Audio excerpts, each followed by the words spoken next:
Nothing can prepare you for seeing a baby who's 15.5 inches long but only weighs 2.5 pounds.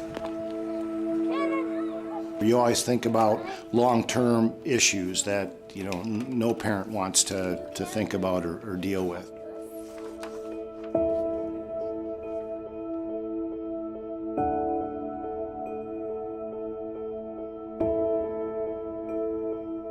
My name is Angela Imse, Organization and Talent Development Leader with GE Aviation.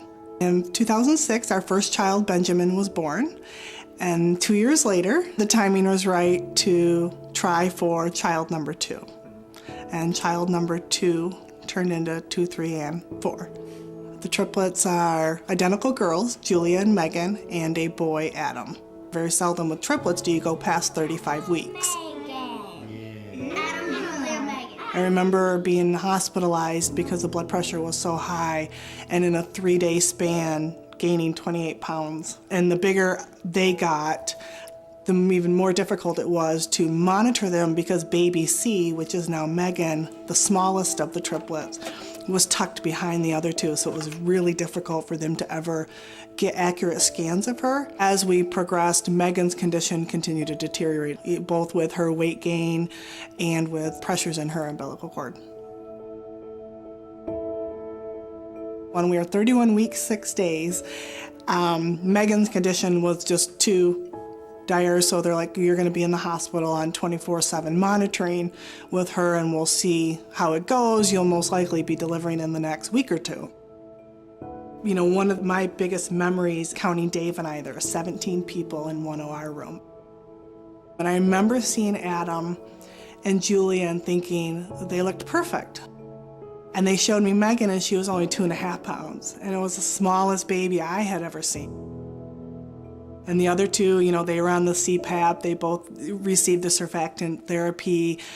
And no, not Megan. She needed a feeding tube, and that was it. And just a true testament to her fight and her will, which we even see still today in her personality. And what I remember most is the sounds of all the monitors. It's a noise, even today, I'll never forget. Once you spend time there, you realize the complications of premature babies. There's really not much that you can do. It's kind of out of your hands other than be there, hold the babies, and feed them.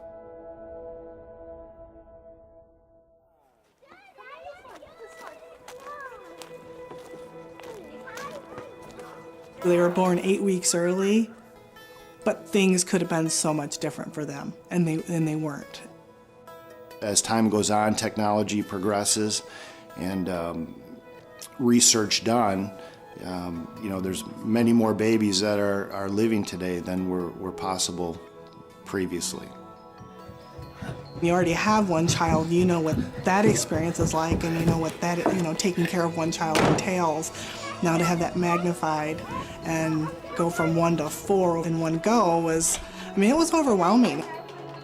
On an average day of them being newborns, we went through at least 50 diapers a day for one family, and at about $500 a month.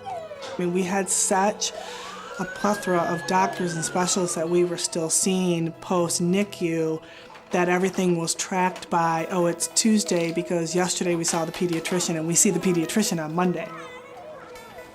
We had zero awareness of what March of Dimes was about. I had heard the term March of Dimes and knew it was a charity, but really didn't know anything beyond that.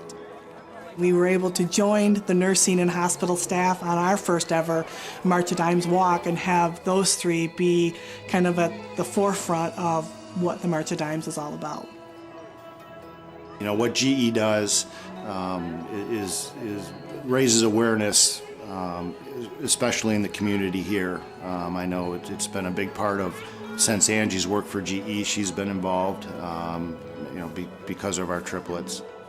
This is a phenomenal cause, the research they're doing, it's near and dear to us. The health of our triplets is a result of the research March of Dimes is doing. being a parent of a NICU, and of a NICU grad is what they call them, or a NICU survivor, when they're here as long as what yours will most likely be here for, it will forever change your life, and you will become a different type of parent. And I wholeheartedly believe that is true.